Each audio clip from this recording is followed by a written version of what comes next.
And we're back with another episode of the Lakers Fast Break Podcast. It's Gerald Glassford coming right back at you here from Lakers Fast Break. Pop Culture Cosmos, where we cover the latest news and trends in pop culture each and every week, twice a week, wherever you get your podcasts, and on radio stations worldwide. Josh Peterson and I are on the latest Pop Culture Cosmos, where we talk about the big win for How to Train Your Dragon, the live action remake scored at the box office. So we talk about that. We also talk about other things that have come up in regards to the movie experience and also streaming as well. And we talk the highs and lows of video games this month. The highs of the announcements that have been made, and the lows of some of the releases that came out. Talking to you, Mind's Eye. Ugh. Ugh, ugh. But I'll tell you what, there are some highs and some lows so far this month. So we talk about that all on the latest Pop Culture Cosmos, wherever you get your podcasts. Also, as well, Legends here. I Got Next Sports Media. Please go ahead, like and subscribe. Go ahead and make sure you take care of him. And also, as well, all the great people involved with the Lakers Fast Break. Also, as well, Daniel Barry Sports Highlights. Yo, go ahead and make sure you check out his 2K streams and all the great highlights that he has. You know he'll have at least one Otani pitching highlight on his channel. So go ahead and check it out. Like and subscribe there as well.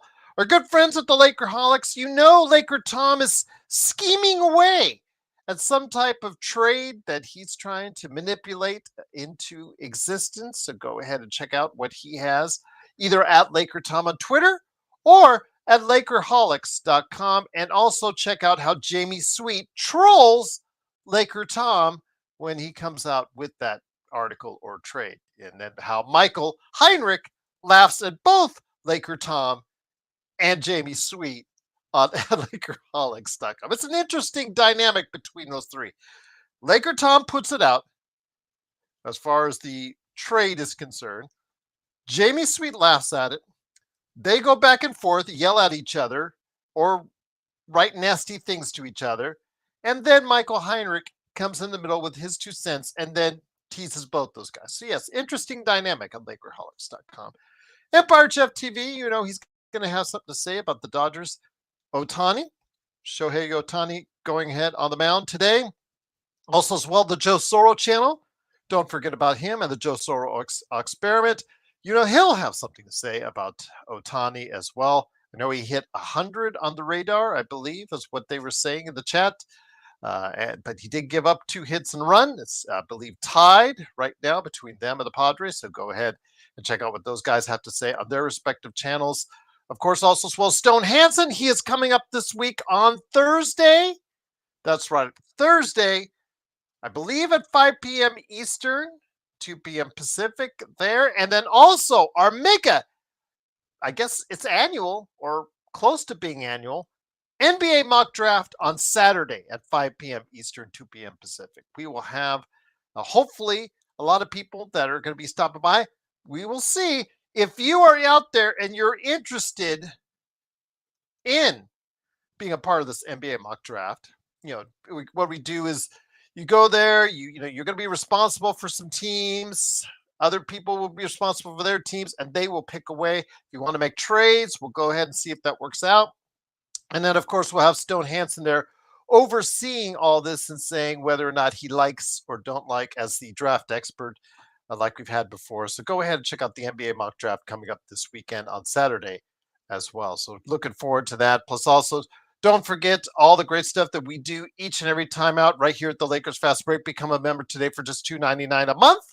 And then also as well, don't forget to like and subscribe to get us on those YouTube isms and algorithms and whatever isms to go ahead and just, you know, get us out there in more front of more people to go ahead and talk about what they're doing and what they're saying right here at the Lakers Fast Break Podcast. JSJ said, oh my God.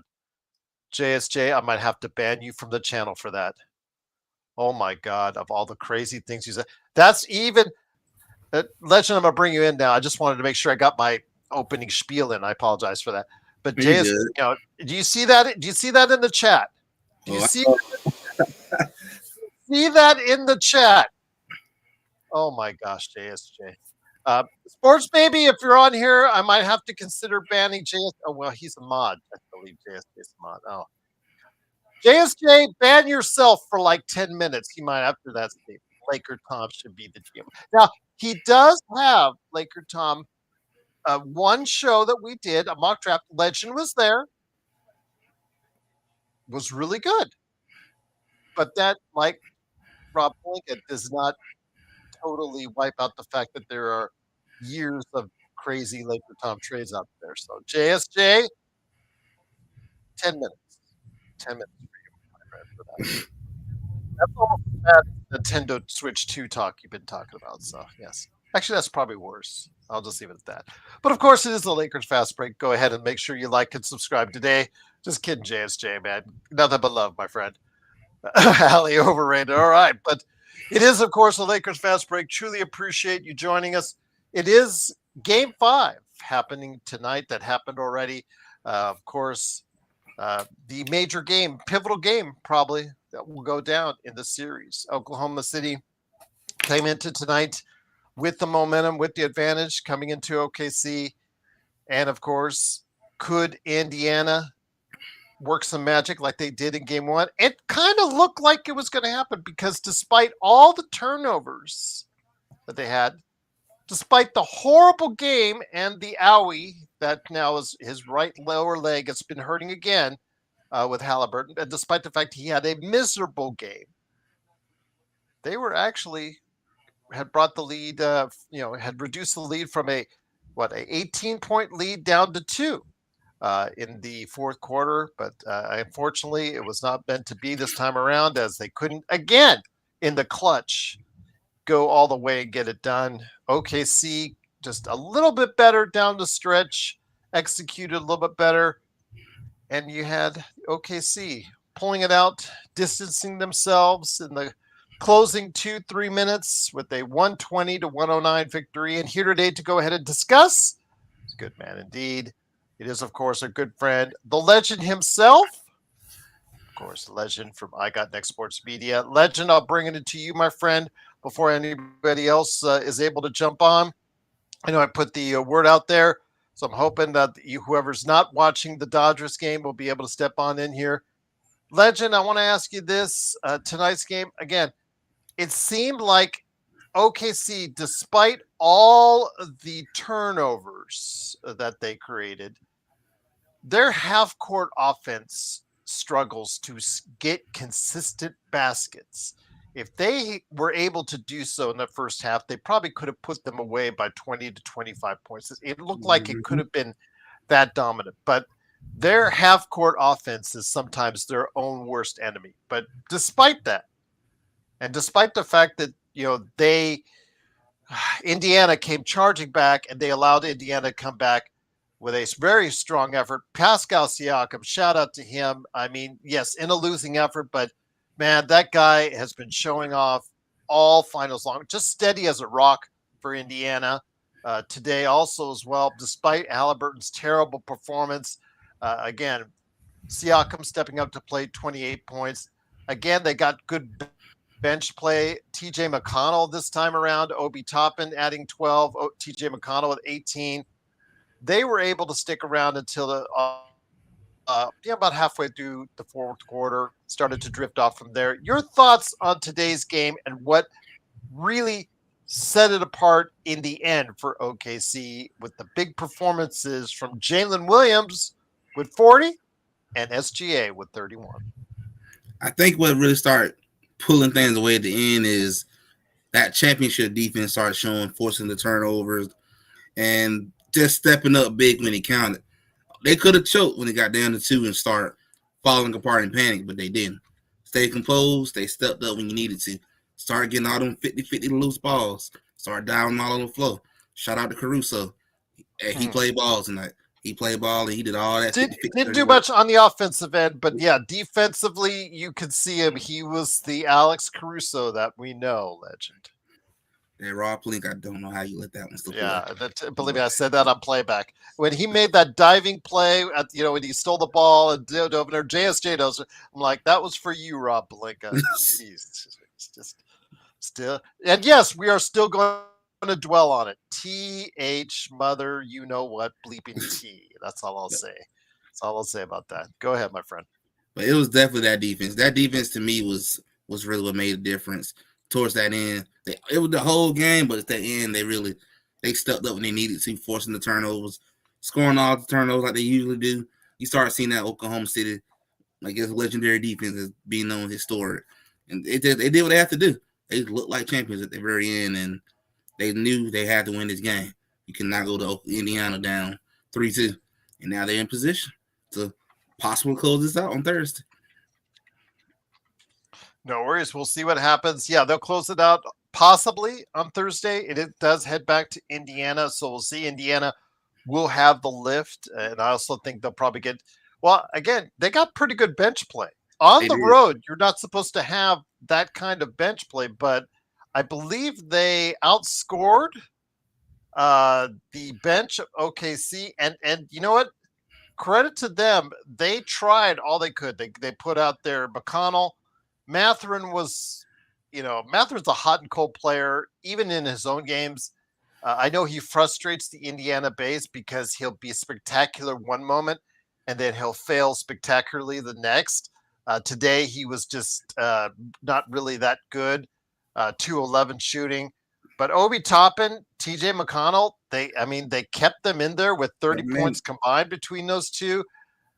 Yeah, it just when it comes right down to it, this was Halliburton's game. This was Halliburton's game to have. This is what he wants. He wants to get it to where he's within range. So he'll be able to take over. So him and Nemhard, who's also been a clutch player throughout the playoffs, to get it done down the stretch. But today, my friend, Nemhard, I didn't really see him down the stretch of that great. He only got 7 points himself. Halliburton, those two are your clutch guys, and unfortunately, the clutch got stuck tonight. Yeah, they just were nowhere to be seen, and Tyrese he just had a bad game in this game, and that was a disaster first half. 0 for 6.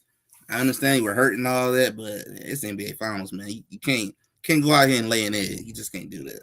You gotta somehow get some points on the board. Whether it's just get to the free throw line and live off of it for the moment. But that was a disaster first half. Second half wasn't really that much better either. I kind of agree with Stephen A. at halftime. You might should have sat the rest of this game out and just take the L and see what happened in game 6. It is like you wasn't helping the team that much. Kind of hurting them more than helping, really. Yeah, that's true. And they were talking about putting TJ McConnell back in the game because he was actually much better offensively than Tyrese Halliburton. Tyrese, yeah, he did hurt the leg or re-injure the lower, I think, was it right or left leg? I think it's right leg, lower right leg. Yeah, he injured that again, re-injured it, but that's been something that's been bothering him for a while. I remember his press conference about 5-7 days ago, where he went off the podium after he talked to the media and made sure he did an expressive limp on the way out, and then he proceeded to have, I believe, was a good game right after. So it depends on Halliburton right now. Halliburton going back to Indiana has to be a lot better. He's faded on Friday and now Monday. It's not been what they needed in Indiana. And this is what they wanted. They want to keep it close. And they brought it down to 2, despite the fact no Nemhard really helping them out. No Halliburton really helping them out. And those are your 2 clutch guys outside of Siakam. And they still got it down to 2. So I will say, there is no definitive win for OKC in this matter. I don't think it was it looks like OKC's got this in the bag by any stretch, because Indiana can take solace in the fact that they were very close without Nemhard or Halliburton having a good game at all. And I'll tell you what, it's just at this point, I think that there's still a good chance that Indiana might be able to tie this up heading back to Indiana Legend, even though, again, Halliburton had a terrible game, Nick. A terrible game. He was cheap. Absolutely a dud of a game right there for He was Halliburton and Nemhard. But take solace in the fact that you guys, Indiana, were within two, and Vari can take solace in that. Although he was cursing up a storm on the Joe Soro channel, I could hear him. I flipped back and forth on playback, and I heard him cursing up Halliburton about how bad he was on the Joe Soro channel because he runs that channel. And then I flipped back to the game. But your thoughts, my friend? I really think Indiana can take solace in the fact that they got it to within two without Halliburton and, of course, Nemhard both stinking up the joint. Your thoughts on them tying it up back when they get to Indiana? if I was Indiana, I would really not feel too bad. The fact those two played, sorry Nick, they played like trash. You was still in this game, down two. That lets you know if Tyrese could just gave you half of what he really could give, he might came out with a win in this game, possible. So I was And them. despite I really don't feel bad. Yeah, exactly. And despite all the turnovers, despite everything that was going on that didn't work in Indiana's favor, that's, I think, something that needs to be mentioned is the fact that OKC has to execute better in the half court offense. They They do. have to go ahead and have um, consecutive possessions where they score in the half court offense. And it just does not look like that they're great at doing that. And they are sometimes they're very inept at doing that, quite frankly. And I think that's why, and our basis of our discussion tonight in regards to the Lakers and other teams out there, again, I do not see these teams as like even Indiana in the East so far above the other teams. I see both these teams as in their current state being beatable. We're seeing it. I mean, Indiana almost had a chance, even with Halliburton and Nemhard being so terrible, they had a chance to go ahead and take the lead in the fourth quarter. And they've had a chance to go ahead and have control of this series on more than one occasion in this series. So, with that being said, again, I think before we get to what we're going to talk about as far as the NBA trades and all that good stuff, I really think at this point you have to look seriously at OKC being better executing offensively, or it looks like it's going to be a 7-game shootout, in my opinion. I actually agree too. Though that half court offense need a lot of work because they look just sloppy. They look kind of just out of control and just all over the place. And I noticed when they're not scoring on the fast breaks, or if it's not a 15 plus lead, they ain't as comfortable. They start looking a little bit tight. And I noticed too with Oklahoma, they are not the greatest team in the world when the game is less than 10 points in that type of margin. They ain't the world greatest at handling that type of pressure. So I would say if I'm Indiana, I still think they should feel good. They can win game 6. I am beginning to believe this might go 7.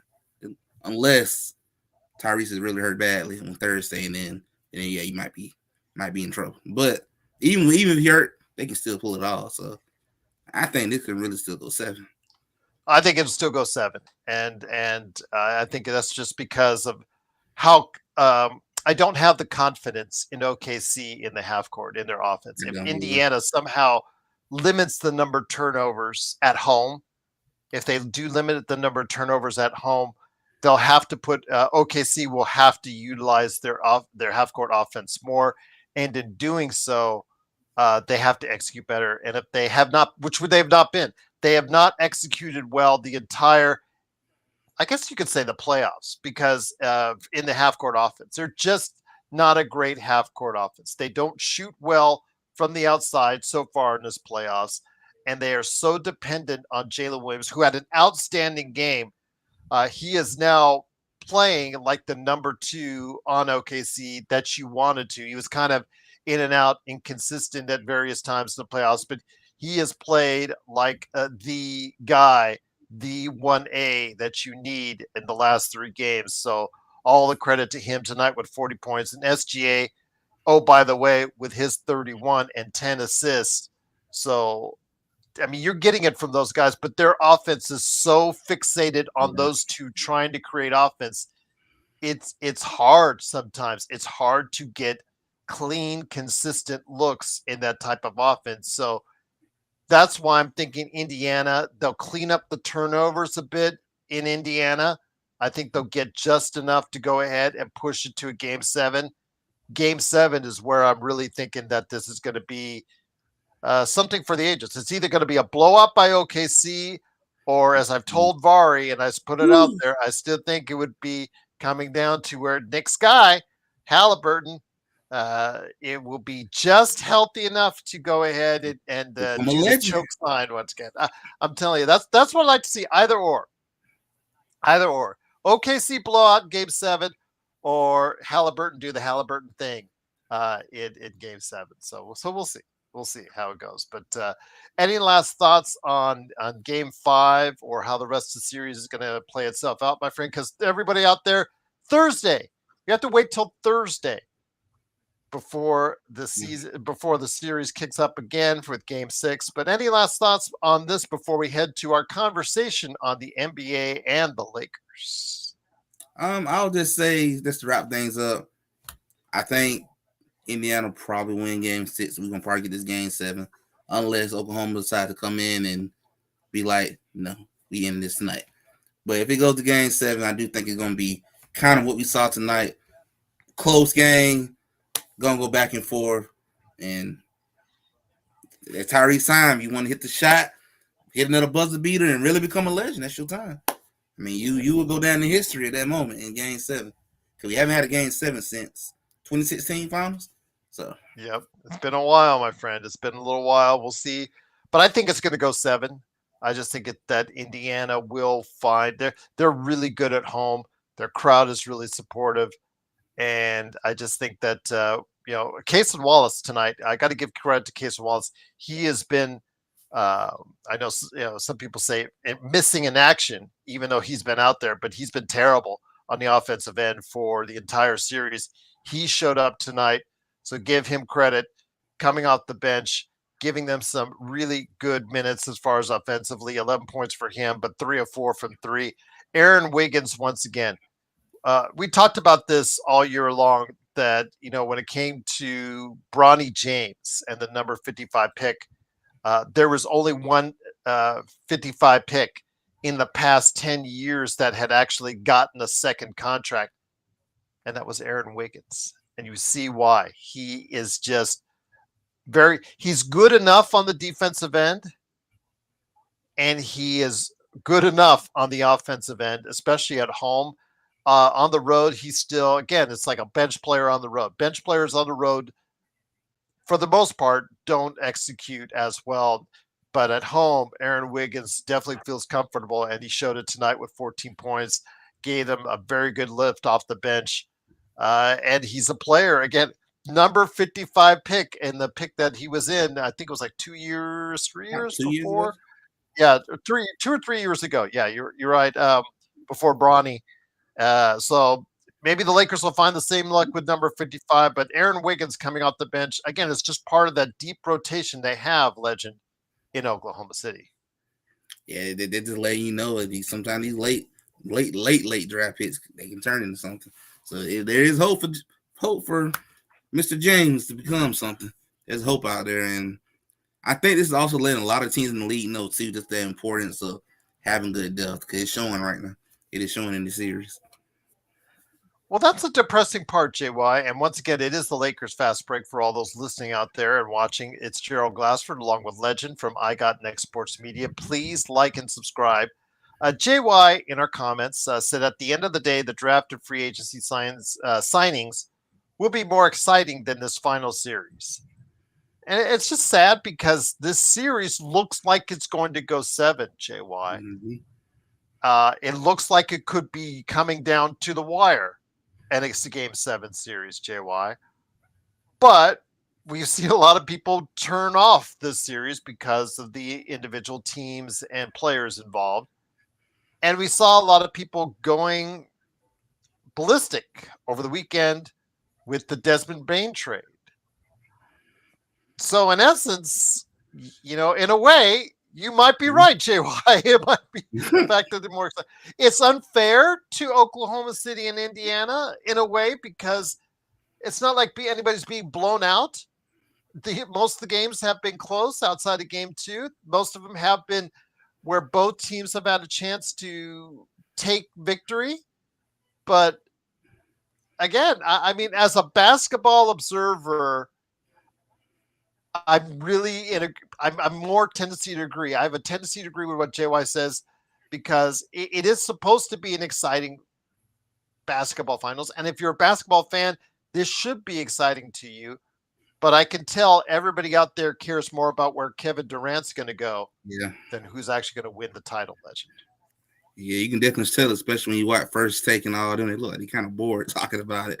So because they be working a way to bring in Kevin Durant and all them other topics. So kind of let you know that the world is not into it. And I even honestly I feel kind of bad for both these two teams because this has actually been a really good series, much better than what people originally thought this thing was going to be. And I mean, to me, I'm kind of understanding why this parity thing is kind of good in a way, giving teams opportunities, seeing new teams and new players rise up. But it's sad that things are like that. But I blame the NBA for that part. You just didn't do a good job representing these other teams outside of our NBA stars who are more well known. That's the league's fault. And we'll see again if it happens. I mean, it's going to dictate in the ratings. They can't hide it anymore. The ratings are just not what they uh, are on normal situations. If a higher or bigger market team is in there, let's just be frank. But from a basketball fan standpoint, this should be something we're excited about. But again, what are all my shows that you guys see on here? What are they titled on? They're not. None of them are titled on for as far as what a great and exciting NBA Finals. It's just an afterthought in the comments, in the description. It's mostly about what we're excited about, who we're going to go ahead and trade for. Is there going to be trades, or is there going to be, something that's going to change the landscape of the NBA? That's not going on right now in Indiana or OKC, but that is the talk right now, Legend. It is about what, a little more than a week away from the NBA draft. Yep. We'll have our NBA mock draft on Saturday. Stone's going to stop by on Thursday. Game 6 is going to be on Thursday as well. So with that, of course, the Desmond Bane trade. I know you said you couldn't make it on yesterday. The Desmond Bane trade went down over the weekend. Desmond Bane going to Orlando for 4 first-round picks, a pick swap, Kentavious Caldwell-Pope, and also as well Cole Anthony. I'm going to say again, I do agree with Windhorst. You probably want to say for Desmond Bane, maybe the two first rounders in the pick swap was actually for him, for Desmond Bane, and then you'd probably say the other 2 first round picks were just to unload and dump off the salaries of KCP and Cole Anthony. Do you agree with that philosophy? Because Brian Windhorst and I don't usually agree on a lot of stuff, but I do agree with him on that. That, of course, the 4, well, on paper, it looks like it's that on paper for that, but in all actuality, like the Kawhi trade. The Kawhi trade a long time ago is it was all these picks and SGA and all that. When actually it was both to get for Paul George. It was to get Paul George to the Clippers to meet up with Kawhi. That's basically what it's about. So in essence, it was trying to get both Kawhi and Paul George together on the Clippers, and that's what the trade to facilitate was. In this case, I really think that half and the pick swap of those first round picks were for Desmond Bane, and half were just to dump the salaries of KCP and Cole Anthony. Legend, your thoughts on that? I'm thinking that maybe that makes a good sense of what really happened, because I was wondering a little bit when I saw that on Sunday. I was like, well, that's a lot that you gave up for Desmond Bane. That's a lot. But then that makes sense. Maybe that's why they did all that. But it also made me think, well, since he's worth 4 draft picks, that made me wonder, well, what can you get for an Austin Reaves or maybe what we got in the Warriors right now with our buddy that we got that probably got to do something with too. It made me wonder what we can do with them at this point now. So that's what I want to ask you. And again, it is the Lakers fast break. It is the legend from I Got Next Sports Media, along with me, Gerald Glassford. Appreciate everyone out there watching and listening. I know I had this conversation with Joe, and Joe, says, he just wants to keep the status quo. He wants to keep the same group, but he wants to build on top of that and try and get players to build on that top of that while maintaining the main players involved. And I just don't think you can do that. You cannot get significantly better. This Lakers team cannot get significantly better with just a $5.6 million MLE and your Amen. minimums. Same thing with the Golden State Warriors. The Golden State Warriors are not going to get significantly better and solve all the problems with just their 5.6 MLE and minimum contracts. They have their one up on the Lakers because they have more first round picks they can throw out there. They have a little bit more young talent that they can swing out there. The Podziemski thing, or Moody, or some, there are players like that they could go ahead and utilize in the trade. But the Lakers do have probably the best player between your teams and mine that they could throw out there. If you're not throwing out, and I'm including Atlanta too now. If they don't throw out Trae Young, if Trae Young does not go in a trade, and your Golden State Warriors, my Lakers, or either your teams, I think Austin Reaves is the gettable piece Right. for another team on the organization. I think something has to be done on that. I think in order for the Lakers to be able to reach that next step, and that next step is there for Golden State, for Atlanta, for the Lakers, for I said about 20 teams. 20 teams probably could go into the summer saying to themselves, you know what? If we make the right moves this summer, we can find themselves, or we can find our team at the end of the day competing for a high playoff spot, if not a title, because we just don't see OKC, New York, Indiana, Minnesota as teams that are just so perfect or so well built that they can't be beat. So with that said, my friend, I think of those teams, of many, their first round picks, you could throw a lot at people. But the thing is, though, Austin Reaves to me is the key piece. And again, he could and most likely will refuse a contract extension this summer and decline his player option to become a free agent in 2026. That's what it looks like it's heading to. And if he does so, my friend, I don't want to make sure, I don't want to see the Lakers lose him for nothing. That is my biggest concern. Rui Hachimura is going to be a free agent in 2026 regardless. If it looks like he's not going to be able to be retained, you're just going to trade him by the trade deadline. Austin Reaves is the one I think that people want to hold on to or trade. And for me, I think it's a trade, Legend. But I think he can get now, seeing the Bane trade, and Desmond Bane, I don't think he's a far step below. As I was trying to speak to Eric Kwan last night about this, I really don't think he's far below Desmond Bane that you can't get yourself something pretty good in return for Austin Reaves, Legend. I totally agree. I know a lot of people do want to try to keep a lot of that core together, but I do think in order to get better, you gotta tear down and rebuild. And I feel like that's probably gonna be the best option. And my mindset is when I look at what you're getting for Baines, well, I should have no problem getting the same thing for Reeves. Should have no problem getting the same thing. And I feel like I know a lot of Laker fans probably don't want to do that, but that might just be the best thing to do. And plus, I still not for sure if you want to have two defensive liabilities on the court together. That might be better to I'm gonna keep the best one and let the other one, let the weaker link go and get some back. I mean, Orlando, and I wanted to talk to our good friend Alfred Esmond, but he unfortunately has so much work right now he could not stop by the show. But he says he's going to try and hop on later this week. He was our Orlando Magic correspondent, and I really wanted to get his thoughts on the trade because one thing we've been both talking about with Orlando is they need offense. They need offense, Yep. and Desmond Bane is a guy who can create offense with his shooting. 40% 3-point shooter consistently over the past 3 seasons. So he is one of the best shooters in the entire league. And he's a good enough defender that it won't substantially hurt you, because if you put him in the backcourt with Suggs, you've got still a very good defensive backcourt there, especially the fact that KCP fell off like a rock.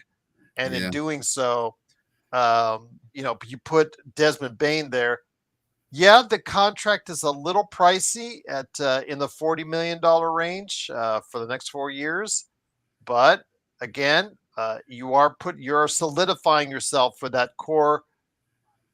I don't love the trade, Legend. I know it's what they needed. I still think they need one more offensive weapon to help out Paulo, because I think Paulo needs just a little bit more help. But they have a real shot to make some waves they next do. year in Orlando. Your thoughts on that? I really would have liked Alfred here, but I'm so glad I have you here who knows and understands the Eastern Conference. Your thoughts on the Orlando Magic, where they are now with the Bane trade?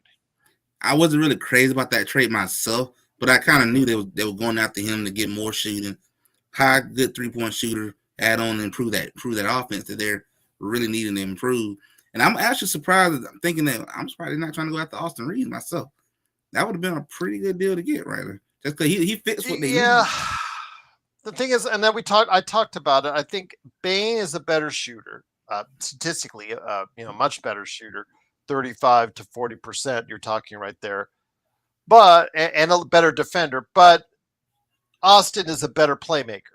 Austin's a better playmaker, and maybe a little bit better all around scorer. But even though both are right around the 20-point mark as far as what they achieved last season. So again, I think they're both right, or maybe Bane you could put a little bit higher, but I don't put them that much higher. I don't put him that much higher than Austin Reeves. That it's anything. It's like maybe by a whisker, by a eyelash, that I would put Desmond Bane above Austin, a little bit above Austin Reeves, simply because he's more effective on the defensive end. But regardless, that means to me, I mean, if that set the market, that's the question. Did the Desmond Bane trade set the market now for this summer in regards to people, places, moving places, trading places for that amount of picks? I'm not sure it does, because when Kevin Durant gets traded, people are going to be pissed off that they didn't get the same amount of picks that Desmond Bane. I don't think, if you think Kevin Durant's going to get you still 4 first round picks, I think Yeah, not at his age. that's a long shot Yeah. personally, but we'll see what happens. Crazier things have happened. So again, we've got Luca, so I can't say crazier things have happened. So your thoughts? Did this set the market? Did this set the market for the rest of the summer on what, not even high end players, but good to very good players like Austin Reeves? Does this set the market for them going forward? I won't completely say like decide how everything's gonna go, but it might give you an idea of what you might can push for just based off of what we just saw with them. Just like I feel like with Austin Reed, you probably can get probably about 4 first-round picks or 3. Either one of them probably can happen. And I don't feel like it's asking for too much in that situation. And I feel like we're gonna see more movement and really see what you can really get once that Kevin Durant trade probably go on and happen, which I'm thinking is probably gonna happen soon because it's looking like it's really narrowing down. Well, that's his preferred places to go. I know there was what Toronto, Detroit has been talked about. New York has always still been talked about as well. There's other teams that have been talked about in the mix, either very heavily or just in passing in regards to Kevin Durant. Again, it's ultimately up to the Phoenix Suns, but he does have his preferred destinations in San Antonio, Houston, and Miami. Again, I don't know what this does for Miami. Miami, to me, even if they do get a Kevin Durant, I still don't think that they're even in a weakened East, I still don't see them as a team that can just like catapult from where they were to that level. But we'll see. Again, the East is going to be different, for lack of a better term, next year without Boston clearing the way. I mean, but Cleveland's still there.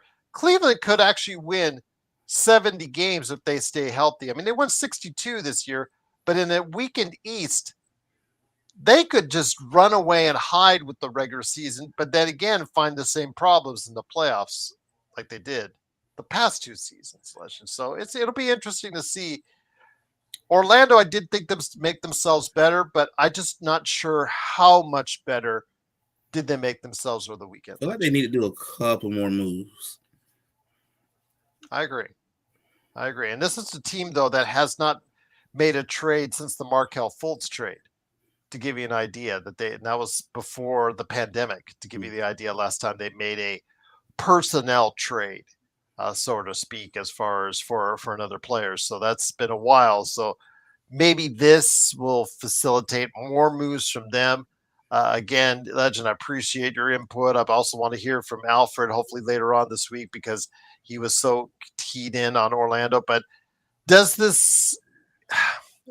Well, does this finally remove the fact that Trae Young is going to be traded? Because Trae Young to Orlando rumors, I think, were persistent for quite some time. You have an ear to what's going on in Atlanta. Your thoughts on if Trae Young, I don't know if he's going to be a great fit there going forward in Atlanta. I'm actually kind of wondering the same thing about what this franchise direction is they're going, because you're not winning. You just kind of just sitting, like stand still, kind of. And I'm not sure what this franchise is trying to do at this point.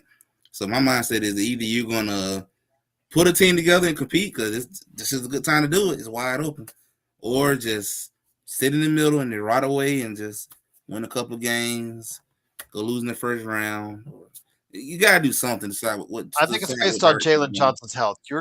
Atlanta is based solely, well, not solely, but primarily off of Jalen Johnson's health. I really think that if he's going to do his 57 games and then get himself hurt again, I just think it's going to be a problem going forward that he can never stay healthy. That's going to be an issue for your team going forward. But they do have some pieces that they could put together that might work. Dyson Daniels, Zachary Ricochet, they have some places where they can go with that. So it'll be interesting to see what works out for Atlanta. But man, with the fit with Trae Young, I'm not sure long term how it's going to work out. But now there's not a natural destination for Trae Young like it was to Orlando. Orlando would have been a natural destination for him for what they need. So it's going to be interesting to see if Young actually has.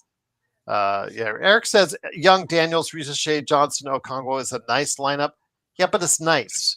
You said it's right there. You just said in a nutshell, it's nice. It's not a little more than nice. Good. It's not very good. It's nice. Even in a weakened East, it's nice. And nice will get you fourth or fifth, sixth in the Eastern Conference.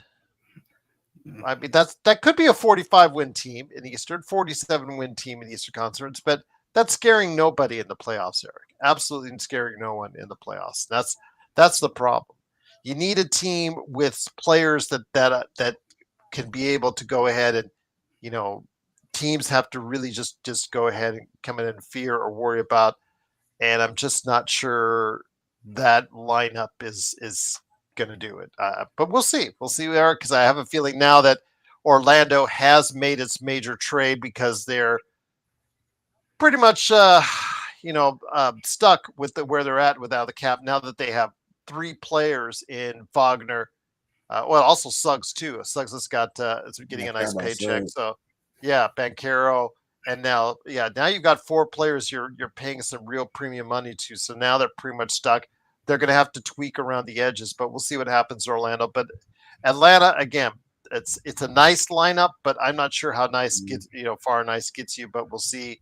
And Okongwu at 6'9", is he going to be able to be a definitively good starting center. It took him 4 or 5 years to get Yeah. by Clint Capella in the starting lineup, and Clint Capella did not set the world on fire. I don't know. We'll have to wait and see if that's going to happen. But and No, Reese let's move Shea, on. Mm. Reese Shea has to go ahead and really. I'm not asking him to be a number one pick. I'm just asking him to be developing into a consistently good player because he has some skills that I see that he can bring to the table. He just has to find it, like every rookie coming into a second season, has to start putting it all together on a more consistent basis. And I hope he does that. But Legend, let's get back to the Western Conference. And again, it is the Lakers Fast Break. Legend from I Got Next Sports Media, along with me, Gerald Glassford. Thanks so much again for watching this. Dan, as he says, Orlando needs Alex Caruso. Every team Everybody wants. needs Alex Caruso, but he signed earlier this calendar year. I believe he signed an extension with OKC. Well, it was this season. During the season, he signed an extension with OKC. So he is there. He is going to help create and perpetuate that culture in OKC for a long, long time. Smart. It's just absolutely a smart move. And that's, again, when you guys, when we talk about Rob Pelinka, give him a pass, a complete pass for the Luka trade, like Joe and Empire Jeff do. I can't. I can't seemingly, and it starts right with Alex Caruso. It starts right there that we see Sam Presti. He sees an Alex Caruso the whole time what Rob Pelinka didn't. And then we'll just leave it at that. So, yes, we will dwell on it as it gets closer to if OKC wins the title.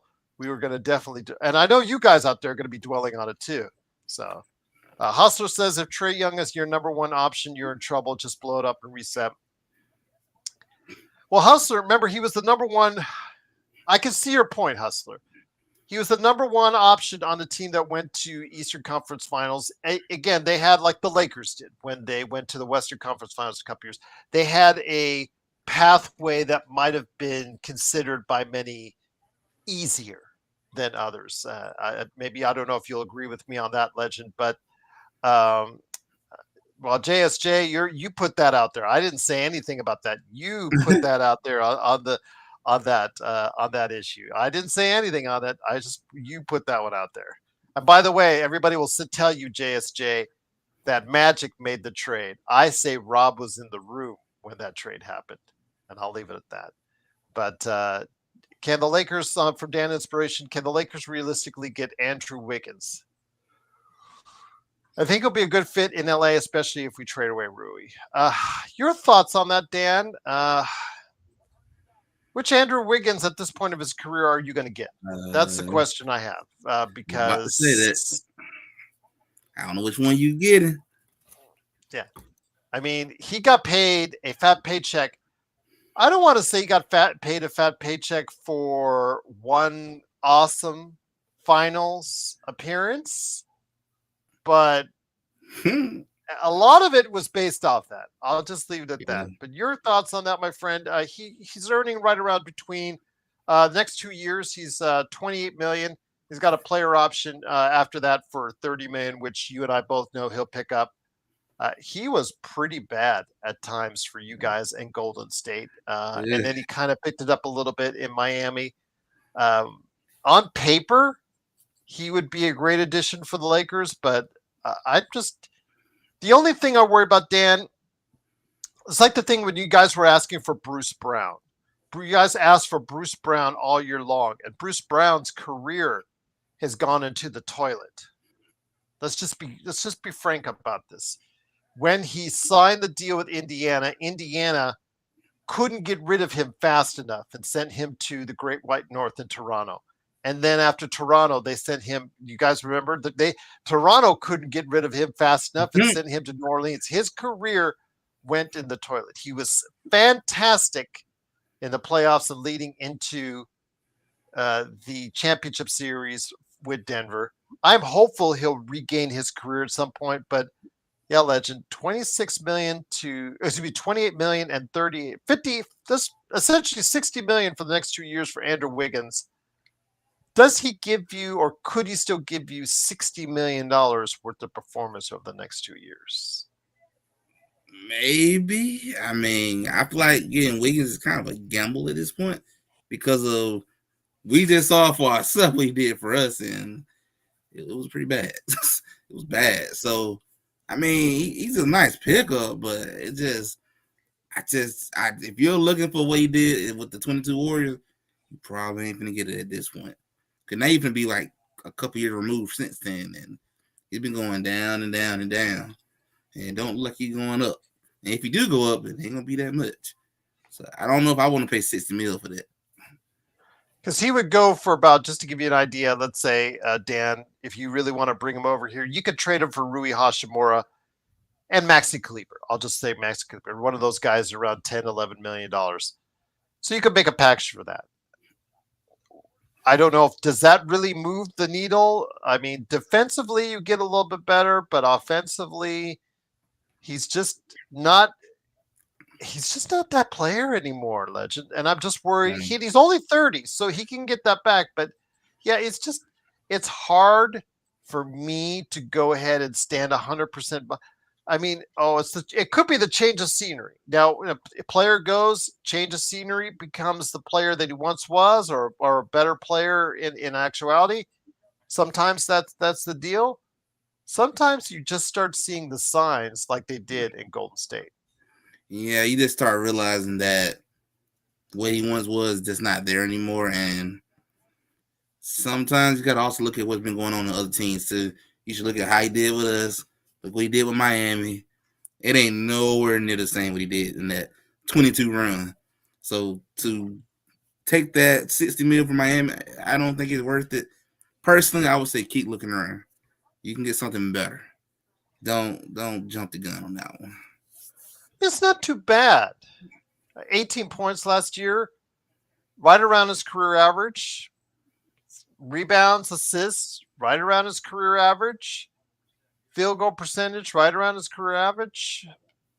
3-point shooting actually went up. Free throw shooting went up. I just think, he got such a bad rep upon his leaving his last season in Golden State. No matter how well he did in Miami, it's just leaves a bad taste in your mouth. And Dan, I can see your point. If you're able to get a player, that could consistently give you 18 points a game, and play defense at the level that he can, because the Lakers need any help on the perimeter when it comes to defense. So I get that. I get that. I mean, is the time in Miami going to refresh him into becoming that player once again? That's the question I would have. So, and yeah, Eric also as well. The issues why he was out for personal reasons for extended periods of time. You have to go ahead and you put that into the factor as well. So, yep. Someone said we all watched AR drive right past him for a game winner on Christmas. So yeah, it would just be hard to go ahead and say, yeah, I can commit to that right now. I wouldn't hate it.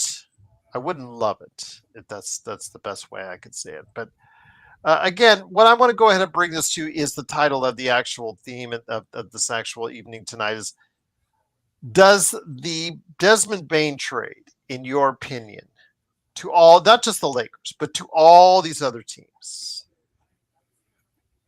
does this start it started the summer of NBA trades, as I called it, but I think that a lot of these teams, the only thing that they can do to marketably improve their teams is through facilitating trades. So do you think the stakes just got bigger with that Desmond Bane trade this past weekend? I feel like it may have. I think teams are going to look at this and be like, if Memphis can get that for him, why can't I do the same for any of my guys I want to trade? So I get the feeling people are going to really start asking for some wild stuff, asking for more than what a person part worth at this point. I get the feeling teams are going to start doing that. And just like we just saw Steven Adams sign right back with the Houston Rockets for, I think, $13 million. Because I think he saw the market. I know what he said. and I said this on Friday that I thought he was worth between 10 and 15, and he got right around that. But I don't think he would have been able to get 13 out of the marketplace because there's not that many teams that have an MLE close to that. And I think he's already comfortable in his spot, playing with or alongside or even just in place of Shingun. I think it's a good fit when they work with each other or work themselves. That's the thing, Legend. I think he saw the marketplace and didn't see many options for him to make that kind of money. I have a feeling a lot of these free agents, there's not a whole lot of free agents that are going to move the needle that are out there, but the ones that do may find themselves hard pressed to find a good home at a good price. Yeah, I'm thinking we're gonna see a lot of that. I'm thinking you might see a lot of people actually, if they can, maybe try to stay where they are because we can look at the market and see people can't really pay that much because nobody trying to get too deep into the aprons. So I'm thinking you might see a lot of, but depending on who it is, ain't gonna do a lot of movement. But I still think a lot of people gonna really wait to see what happened with Katie. Dwight Smith, just wanted to let you know, Orlando and Memphis conducted a trade yesterday. It was finalized by the league. Desmond Bane went to Orlando. In return, Memphis got KCP. They also got Cole Anthony. As far as similar, not exactly matching, but to put them together, it was close enough to get to Desmond Bane. And then also 4 first-round picks, unprotected, including one that's coming here in about a few days. And then also as well, getting a first-round pick swap. So essentially, I mean, on paper, you could say Desmond Bane was traded for 2 players, 4 first-rounders, and a pick swap. So yeah, Dwight Smith, it is a money thing. They wanted to get rid of the bad salaries on KCP, and also as well, they wanted to get rid of the salary of Cole Anthony, but they also wanted to get a player that could help them offensively. So that's why they made the trade. But that's why they gave up so many first-round picks, is to accomplish both those tasks. And they might have overpaid in some people's eyes. Yeah. Not saying I would agree with that many first-rounders myself, but I guess that's the going rate, and that's what they had to do to go ahead and do both at the same time. So that's what took place. But yeah, that was the trade. Adante Exum. Is he still in the league? Yeah, he is still in the league. I believe he was last with Dallas. I think he finished out the year in Dallas. I mean, he reformed his jump shot. He came back in the league and reformed his jump shot. I don't know how effective he will be for if he play on the Lakers, but I know his 3-point shooting is something that at 43% last year, even in a limited run, he only played 20 games. Still, obviously, this is not a fluke for him because he did actually the previous year. He shot well from behind the arc as well. So, again, the thing is, can he stay healthy? Because he's been injured quite often in his career. And it only took the time off that he played overseas to get him back in here. So that's, Eric, like I said, Eric, his injury history is of a concern. I don't know if you want to spend the 5.6 MLE on him. Again, who will be out there? We'll have to wait and see. But let me get to the question I want to bring to you again when it comes to the Lakers. Does this Bane trade that happened and the fact that Kevin Durant is about ready to find a new location at some point here in the not too distant future, and the fact that we have the NBA draft around the corner, does this make a team like the Lakers more ready to go ahead and trade assets? Their best 2 assets right now, you could say it's the 2031 first round pick. I'll give you that if you say that out there. But their best player assets are both Rui and Austin. Now, combined, they make about $30 million, a little over $30 million. But the fact is, there is the great possibility you could lose both this time next summer. So with that, does the fact that you're already seeing teams trading make the Lakers more antsy to go ahead, or with using the analogy, the trigger finger? Sorry to all those people that are out there might be offended on it. I said you had to just basically pull the trigger on a trade, not the gun, but a trade sooner rather than later? Does this expedite something in the Lakers' minds and even in your Warriors' minds as well, as far seeing that the landscape of the NBA is already changing? Yeah, I think it's gonna make them want to really consider doing something because you just saw what Desmond Bane got, so now they're gonna think that well we do the same thing, we can get a pretty good bit, which is why I'm thinking even if they don't do anything, I wouldn't be surprised if they would have made some phone calls and just see what is out there for someone like a Austin Reeves or maybe Reeves and Rui together or something like that, or the Warriors want to make a trade package with some of our young players, anything like that. I definitely wouldn't be surprised if they make some phone calls. So I'm thinking he's gonna do something, and I feel like it's not a bad time to really look into it, especially when you see stuff like that happening. To me, it's worth to look into. Even if you, maybe even if you know you're not gonna trade him, still just see what's out there. It could get a good haul. You never know. You never know, indeed. I do think that if they can, or get a player that they may not normally expect, um, I mean, I put packages together with those two and the other two expirings, or if you throw in Vando in lieu of one of the expirings, you can get something back that's decent.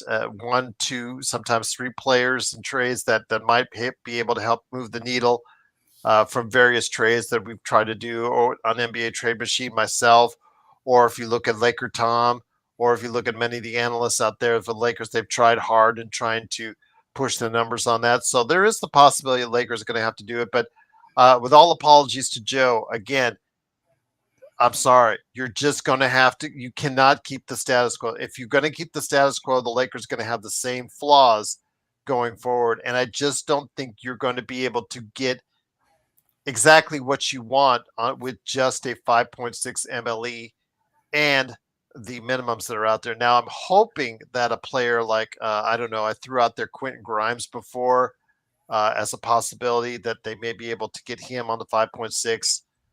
If Brooklyn doesn't, bite on him, there may be other possibilities as well. You may want to go and reach out to, I know Clint Capella, his stock with the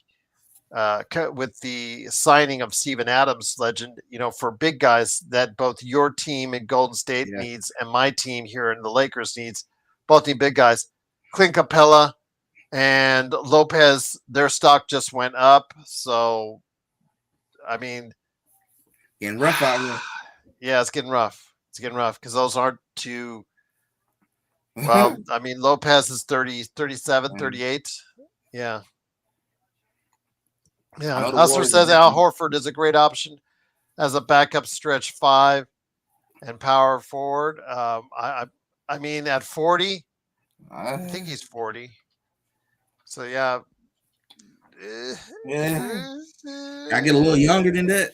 yeah, yeah. I mean, well, we have LeBron. I mean, but I mean, he can still play. He can still play, but that's the thing. That's you just might have to look at that. I'm not going to put it out of the realm of possibility, but he is 39. I should say 39 is what he is. I don't want to make him any older than he is. But he is an unrestricted free agent, so he may be on the move as well. So we'll see if that's the case. But then again, with the uncertainty on health on Porzingis, does Boston want to retain him as well for playing so well for them, especially on their championship team? Yeah, Al Horford doesn't deal. Al Horford is he's a free agent. He's a free agent this summer, so he can also be if you're really thinking that that's the deal as well, he's going to be out there. But again, it's the market for centers on the open market is going to be pretty light, unfortunately. So that's what I'm worried about. I know that Div X-Ray has talked about Kai Jones. And I said, hopefully the fourth time will be the charm for Kai Jones wherever he lands. Dan Inspiration says, I think the Lakers already been hearing they want to make big moves, so I think Rui is more on the move than Austin. But then again, Dan, it's $17 million. Now, mind you, that's $17 million I would love to have, but in the reality of the NBA, 17 million is, even though he's a good player and you might be able to get a player plus picks for him, logistically and money wise, you just have to worry about what you can get. I know Walker Kessler's name has been mentioned in both Golden State and Lakers circles. He is probably the one that a lot of people would like to Everybody go wants. after. Yeah, everybody wants a piece of him because of the fact he's right now on a rookie contract. It ain't going to be so rookie, once he signs that extension. But for right now, it's a rookie contract. What's the word that you guys have been talking about in Golden State when it comes to Walker Kessler? Because I bet it sounds similar to what is going on here with LA as far as Walker Kessler being a target for either team. The same thing to LA. What do you gotta have in the end so we can take him off your hands? He gonna You've change got some more lives first over here. rounders than we do. You've got more first rounders than we do, so I'll give you that. I mean, I'd be like, what do you need? First round, you want Pope, you want Pod, or whatever you need. Here's your check, your draft pick. Bring him on there. Bring him on over here. Bring him on over here. That's the thing, though. I think that in order to do it, you're going to have to take some of the, I don't want to say dead money, but the Clarksons of the world, the Sextons of the world. Larry Markkinen is a name that's come up, recently as far as not really working out last season as well as they thought. He's got that big fat contract that he's got now that he signed before the beginning of last season, and it just didn't look like it was going to work out that well after seeing him play. I said the other day that I think that Markkinen is a player that I want to say that he plays exceedingly well. Everything went right in his season or two in Utah leading up to that huge check that he got. I'm not sure he is at that level of player that he is making earning wise right now. I just I don't see that Lauer Markkinen changes the universe in regards to the way he plays. So he might be moving as well. What would happen if Golden State, if Ainge calls Golden State or the Lakers and says, if you want Kessler, you got to take Markkinen as well? Man, that kind of sucks on that part. But I won't walk with Kessler, so I'll take him. We'll deal with it. Just give me Kessler. That is all that important to me. As long as he got that jersey on, I'm satisfied. Okay. All right. Well, I'm just asking because again, that Lowry Markkinen contract, I do not think will get much fresher. If you know what I'm saying, I think he can always be a 17 to 22 point player. But as far as a impact player that you need in a playoff, I'm not sure he will give it to you on a consistent basis because defensively I have some questions on regards to him and also his motivation and drive per se at times. Sometimes it just is not always there. But again, we'll see. I just don't think he's the star that he's being paid as to make it what I guess. It's funny, Joe Sorrell. Joe is in the comments. There he is with his, I guess, Joe-isms, for lack of a better term. But Legend, it's been great to have you on. Talk of the NBA draft. I know I got Next Sports Media. What you've been working on there before? I mean, we could be here for a little while, but I got Next Sports Media. I want to hear what you're doing over there on that great YouTube channel. I definitely gonna get ready to set up to probably do a podcast tomorrow, NBA Talk podcast. We're gonna talk about the NBA Finals from tonight. Talk about what happened with the Baines trade and how that'll affect throughout the rest of the league. Definitely gonna talk about what us Atlanta Hawks fans, what we want to see over here in Atlanta, because we want to start winning, and then talk about what my Warriors gonna do, and then gonna do some more. I don't know anybody else got a Nintendo Switch 2 out there, but play some more Mario Kart on live stream on my other YouTube channel, the one I use all the time. Okay, fair enough. I'm glad you're enjoying it. You said you liked it. I know JSJ has liked it.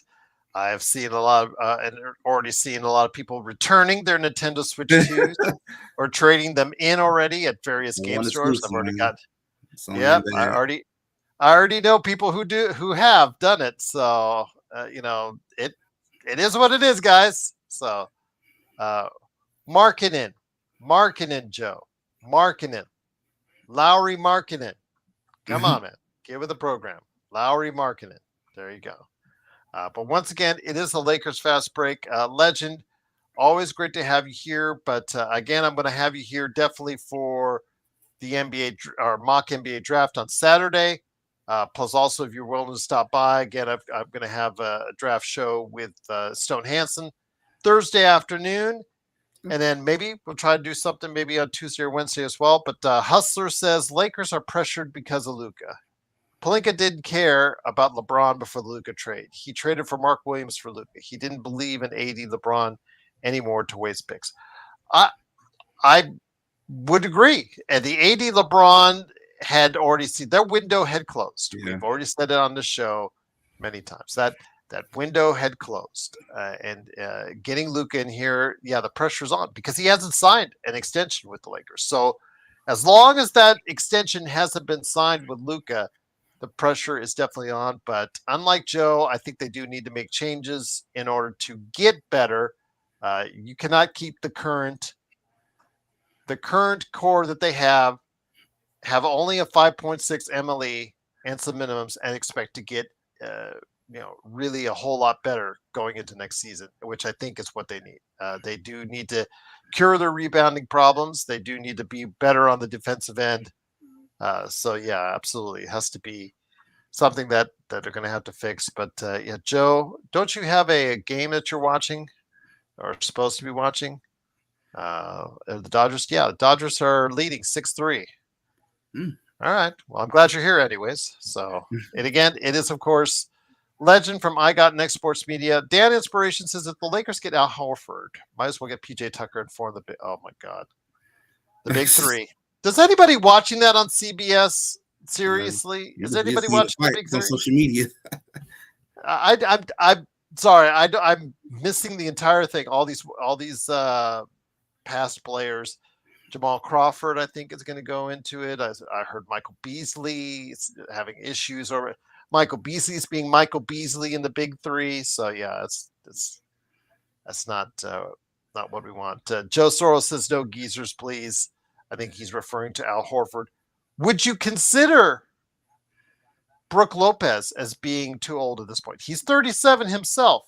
Yeah. So Legend, let's say Brook Lopez is one of the few options to have for your Warriors. I mean, I'll take him, but I'm not crazy about it because it's the age part. I'd really rather have a younger center if I can. Somebody that can kind of build the rest of the future with at this point. Stuff I kind of would rather have instead of a guy who might have maybe 1 or 2 years left in him, and that's about it. And that tells me, because you guys at Golden State have a similar situation to the Lakers, you do need to go ahead and prioritize building up front. And in doing so, you're going to have to probably make a trade because it's slim pickings out there with what is available on free agency in regards to having a center that's effective. And if you think Clint Capella is going to change the world, I think you're really just kidding yourself. A good backup to have at this point in his career, but as your starter, I think I think you really have to hope that the clock is turned back on him or Brook Lopez, if for that matter as well. But I think that's the case. You're going to have to trade. Who are some of the centers outside of Kessler that your Warriors have been talking about as far as being able to trade? I know they have sometimes mentioned Miles Turner too. His name popped up a good little bit around over there. Yeah, good luck on Miles Turner. He's going to be, he is probably going to be re-signed by Indiana, or B, he's going to be well above $30 million. But yeah, I mean, you can put the contracts together, but yeah, that's something where Indiana is going to be hard pressed to go ahead and let him go. And I think the other person I know I heard a little bit about as well, maybe like Clint Capella or maybe one of the guys from Orlando, but I know they really want Walter Kirk. That's what they really want the most. JY says no one cares that LeBron can still play in the regular season. About time playoffs come around, the old man is gassed. Yeah, I mean, I can't disagree with you, JY. The evidence is there. I mean, he's been gassing out quite often in the playoffs, down the stretch the past 2 seasons, especially this season, what we saw. And a lot of that is because of the fact, he's 40, but it also a good part of that is because we just don't have depth on the Lakers. It's just that simple. And, you know, the Lakers going to have to make some hard decisions on how they're going to go ahead and build this team in the summer. But I do think there has to be some really, really some good thought and put some good thought into changing this team. And it starts with the two obvious top trade targets in, of course, Austin Reaves and Rui. I really think they need to take a hard look and try to move on because they're especially Austin Reaves, his flaws in the playoffs just twice now. Yeah. Well, 3 times if you want to consider the going back to the Western Conference playoffs, the Western Conference Finals, a couple seasons ago. So that's the case again.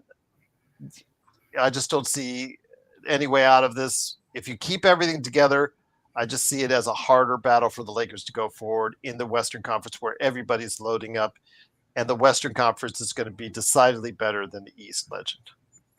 Yeah, I think the West is definitely going to be way better than the East. I actually think whoever wins the West next year will probably win the whole thing, just because they're based off of the strength-wise. And you got to make some moves. To me, I feel like everyone got to make some type of move because Oklahoma's not going anywhere. That's a young core. They're going to still be together, and can't forget about all those picks they still got. They can do whatever they need over there. They're stacked. And Timberwolves not going anywhere. Rockets going to continue to get better, especially if they get Kevin Durant. That's an improvement for them. Spurs are going to continue to grow with Victor Wembanyama. I mean, you got to make some type of moves. I just don't feel like it's good for any of our teams really just to sit here and stay impacted. You got to make a change. Otherwise, they're going to get left behind. That's true. Dan Inspiration with the Sadiq Bey shout out.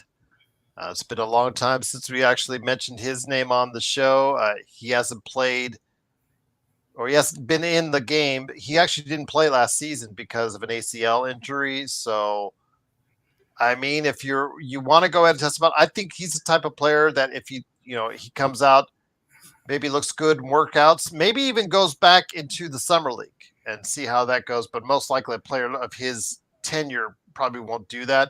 So he'll have his private workouts. If he looks good, maybe you pick him up as a flyer for a minimum. But then again, I would not expect a whole lot from Sadiq Bey at this point until he really gets back on the court and puts some time in there. What happened? Shut up, Joe. But again, it is, of course, the Lakers Fast Break. Truly appreciate everyone out there watching and listening. Drip Show says West is sick of OKC. Gotta beat him, man. You gotta beat him. You gotta beat him. And the problem is, Drip Show, with all that said, OKC, with all the flaws that they have on that team and the fact that they cannot execute well in the half-court offense, as we saw tonight, it's what kept Indiana in the game as far as despite all the turnovers, despite Halliburton and Nembhard looking absolutely abysmal. Shout out to Nick T on that one. They were right there. They were within 2 points of actually, of competing with them right in the fourth quarter. But the half-court execution of OKC and the fact that they're just inconsistently shooting and from the outside, and the fact that they also have only really 2 playmakers on that team is a big concern going forward. But Drip Show, the thing is, they have a plethora of assets they can use to go ahead and get. They really wanted to. Yeah. So I think that they're going to be at a playoff level for quite some time. Maybe not a championship level. People are starting to talk about if they win this championship, it's going to start a dynasty. I'm not there yet. Yeah, I don't know about that. But they have all the foundation to do so. But the fact is, if they keep the core team as it is now, they are not infallible. They are not. They are very. They're a team that can be defeated. In as we saw, they almost lost to Denver this time around the playoffs. So again, if you limit your turnovers, you go ahead and get them more in the half court, you can stay close and actually beat the OKC Thunder. And hopefully the Lakers can find a nucleus, or your team, your Golden State Warriors. I know that your team hopefully finds a nucleus that can go ahead and do that. Last thing I want to ask you is about your Golden State Warriors, the Jimmy Butler acquisition. Looks great for a little while. They went on a big run during the regular season. Playoffs didn't quite Uh, work out that well. Is this going forward your Curry, Butler, Draymond Green? Is that your trio going forward? They're not getting any younger. yeah. I don't know if they're going to get any better. Definitely ain't getting any younger. It's not a terrible trio. It's just the fact that they lacked offense. When Curry got hurt, to me, you really saw that where you getting the offense from. It showed, and then you can't rely on Butler to be Batman. He's not. It's not in him. So he's no longer playoff Butler. Nope, that's gone. It's over with. I feel like they need to find somebody else another good scorer who can step up and be there when Curry get hurt, or just be on the court with him too. So at least that way you don't have to rely so heavily on Butler giving me at least a little small image of playoff Butler, because it's not there. It's not there anymore. Well, with that, it is, of course, Legend from I Got Next Sports Media, along with me, Gerald Glassford. Thanks again for watching, listening. Joe Soro, who was in the chat, he is part of the Joe Soro experiment on the Joe Soro channel on YouTube. He is also on playback like we are. So go ahead and check him out right now if you want to finish up with the Dodgers game, or if you're a basketball fan, we will catch you Thursday on playback.tv/Lakers Fast Break. But also Thursday afternoon before that game, I'll have on Stone Hansen. I'll also have at the end of this week on Saturday at 5 p.m. Eastern, 2 p.m. Pacific, we'll have our NBA mock draft, which Legend is going to be a part of. Hopefully, if you're interested, email me, LakersFastBreak@yahoo.com. We'll go ahead and see if we can get some guys together that can go ahead and do this mock draft. So we'll go ahead and see what happens. Thameless says, good question. Is James Wiseman no good anymore, or is he worth taking a chance on? Remember, he had an Achilles tear. Yeah. Number one. So he will not.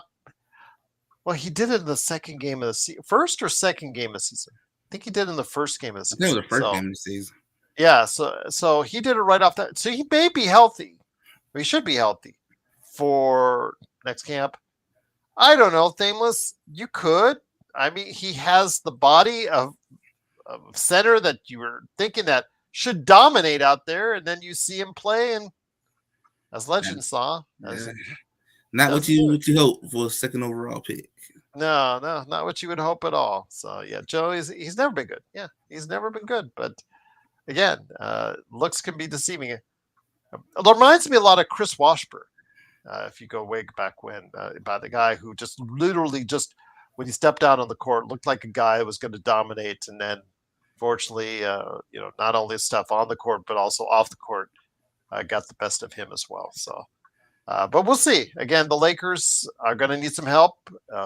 What we saw happen this past weekend with the Desmond Bane trade may facilitate that. If you have comments on that, whoever you want to trade for, or who you think the Lakers should go for, do you think it's time that they go ahead and part ways with Rui and/or Austin, and what they need to do? We want to hear and what you want to see in the comments. Go ahead and put them down below. Go ahead and make sure you go ahead and put those comments in there. We would really love to have you be a part of what we're doing here at the Lakers Fast Break. And again, before you leave, please like and subscribe. It really helps the channel. And Joe said it would not be wise for the Lakers. Har, har, har. Yes. Har, har, har, indeed. Yeah. A guy like that has to, I don't know, somebody will, you know what, Legend, I think somebody will take a chance. Somebody will take a chance on him just because he gets out of the car, gets to the court, he looks like he should dominate out there, and then you see a basketball in his hands, and then it's altogether different. But yeah, that's why I said, Joe, I didn't want to beat around I didn't want to be so specific that he was a coke addict, but let's just say he used a lot of coke, and not the drinking kind. But I'll just leave it at that with Chris Washburn. That was a career that was derailed. I know, Eric, you keep saying Trey Murphy, but I'm not going to say anyone. After Luka got traded to Lakers, no one is untouchable. No one. But Eric, whatever the Lakers have is not anywhere near what you're going to get or what you can offer for Trey Murphy. If New Orleans said today, and I didn't want to say this last night to you, But I should have said last night while you were on the air. Thank you, by the way, for stopping by on the air last night. If I was on the phone with New Orleans and New Orleans wanted to trade Trey Murphy, the answer back was that they would want a lot in return for Trey Murphy. Trey Murphy is more valuable to them right now than Zion Williamson. And I never thought I would say that, but it's obviously clear that New Orleans right now, what you can trade more assets for right now is Trey Murphy.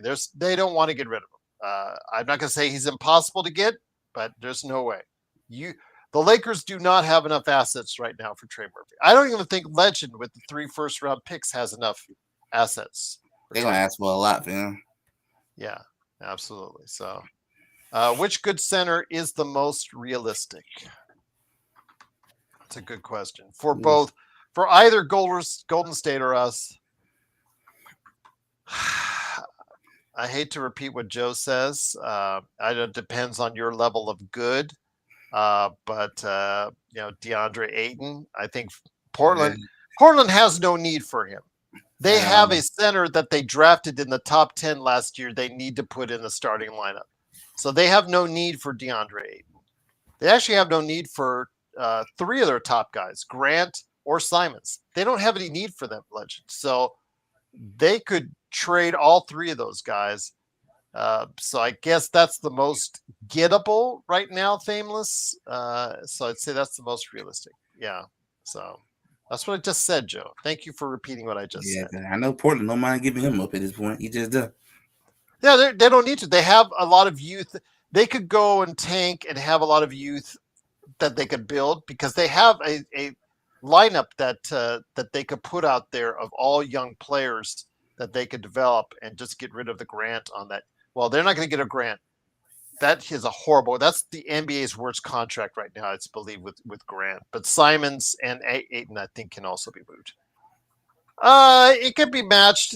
Ayton, I think, was in the 30s, if I'm not mistaken. So it can be matched. Let me go ahead and see DeAndre Ayton. I think it can be matched, if I'm not mistaken. But it's not a fun contract to match, but it can be matched. Just to give you an idea, I know we've talked about this on the show more than once.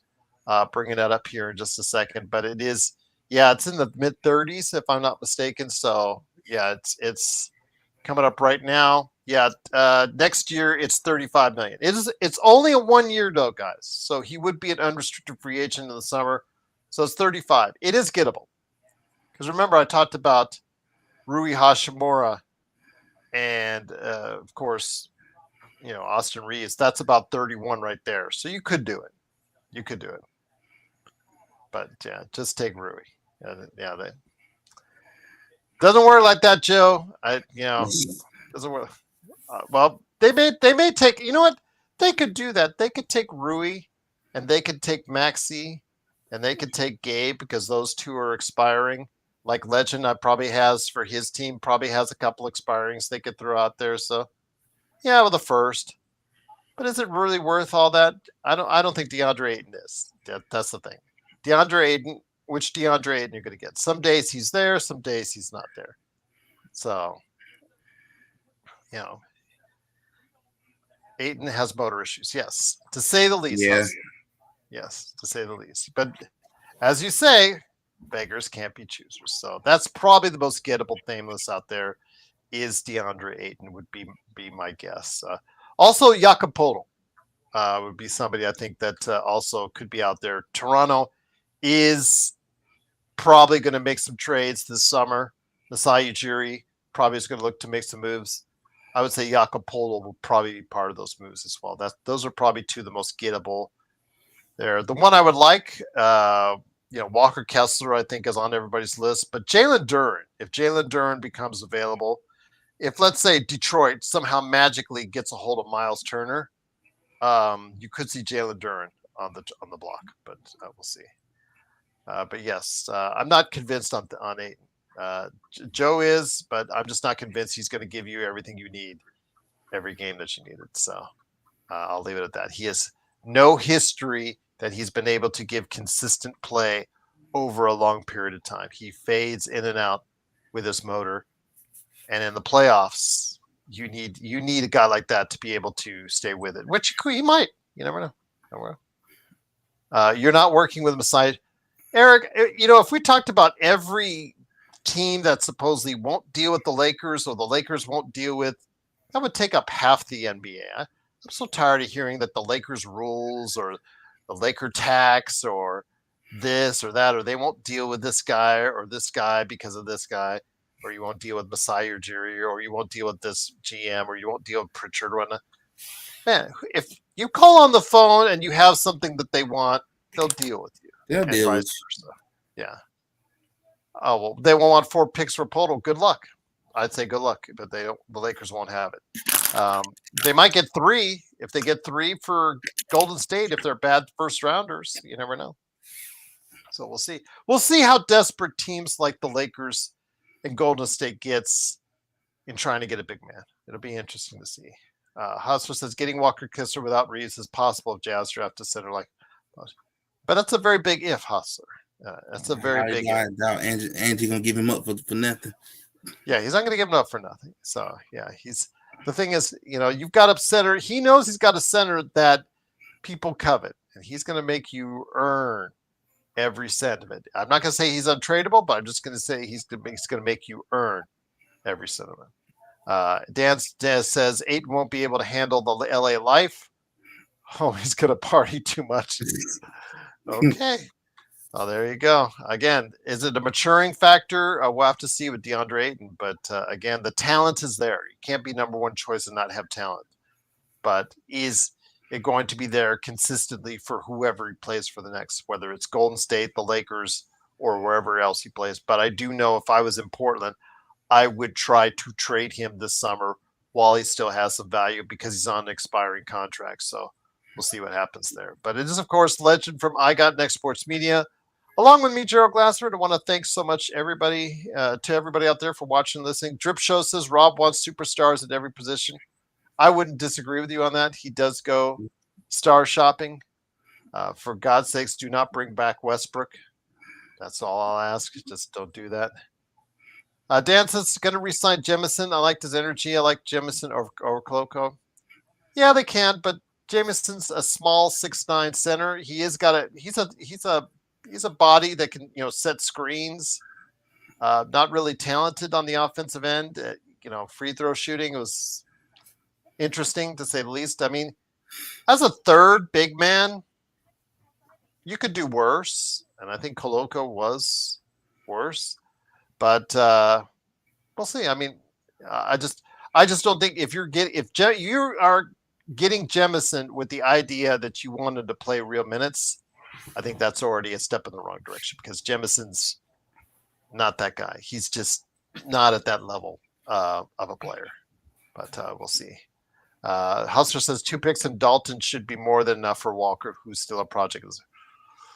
Well, the thing is, the Lakers don't have 2 picks right now, but I know a team who does. That'd be more of us can offer that part. Yep. We'll see. I'm not 100% sure the Lakers get another pick in as of July 1st. I know you have 2 first rounders now. I believe you get a third on July the 1st. If that's the case, I believe the Lakers will get a second first round pick if that's the case. So you never know. We'll never know. But Kessler might be gone before that. We'll wait and see. But it is, of course, the Lakers Fast Break. Catch Legend on I Got Next Sports Media. Appreciate Legend so much. You stopping by. Hoping to see you later this week. Just remove the protection on 2027. There would be 2 picks. You can't really do that because of Ted Stepping rule. Yeah, you just can't just wave a magic wand like that. But doesn't quite work out that way. But you never know. You never know what deals could be made up on that. But it is, of course, the Lakers Fast Break. It is, of course, Legend from I Got Next Sports Media, along with me, Gerald Glassford. Again, let me look at those Lakers trade draft picks just to have that. So that. So that goes to future. So they've got the 2027 protected top 4 pick with Utah. So yeah, they could say, you know what, it's the first rounder, and just saying, we'll just remove the top 4 from it. I still don't think that's going to get it done. I just don't think that would get it done. Yeah, that's you're only removing 4 spots. It's just 4 spots. That's if the Lakers would win the lottery. If they were really bad and would win the lottery. So I mean, I'll give you credit, Eric. That's pretty. That's a good idea, but yeah, I don't think that would get it done. That would get Legend could come in there with Golden State and already give them 2 brand new first round picks to start off with, and 3 after July 1st. So that's probably what you want to go for. But how many of us Lakers fans? You got to be really in love with Dalton Connect. Is what Ainge would have to be. How many of us Lakers fans are really waiting for LeBron to move on to ride your hand? Yeah, I'm not waiting. I got to build a team now. I got to build G10. Build it. The NBA landscape. There's no dominant team in the NBA right now. You must try to win right now. I think if you're waiting for that to happen with LeBron leaving, however he wants to drag this out, 1, 2 seasons, whatever. I can't wait. By that time, we might have, Boston might be back as a powerhouse, with Tatum coming back to full health. That's a possibility after a year, or he might even play at the end of next year. Who knows? Yeah. I don't want to take the chance. You've got to have the sense of urgency now, and I can't wait for LeBron. I can't wait for LeBron to leave. You got to go ahead and build your team now. So that's just the way I see it. Trading James would be better. Ulysses, unfortunately, he is one of only 2 players in the league that has a no trade clause. And unfortunately, it's up to him if he ever wants to be traded. You see what's happening right now in Phoenix. Bradley Beal doesn't want to be traded. He loves the golf courses on Phoenix. Mm-hmm. And he is pissing off the Suns while doing so. You would also take Jamison over Cole. I mean, again, Tay, Jamison's not going to give you much. As a third big man, on a minimum, sure, why not? But he is just offensively challenged, and I'll leave it at that. But yeah, great chatting with everybody tonight. But yes, Dan said, by the way, the Dodgers won. Good for the Dodgers. Joe is happy. I'm sure he'll get on the horn right there at the Joe Sorrell channel in the not too distant future to talk about it. Or Empire Jeff, give him a shout out as well. Daniel Barry Sports Highlights, he stopped by. Yo, make sure you go ahead and like and subscribe. Don't forget the Lakerholics. Don't forget Stone Hansen. I'll try to get on Alfred Esmond later this week to talk the Orlando trade. All that good stuff I'm going to have for you because it is starting to heat up. The finals are starting to wind down, but the NBA season, the real season of trades, are starting to heat up, and we'll be talking about it each and every time out right here on the Lakers Fast Break Podcast.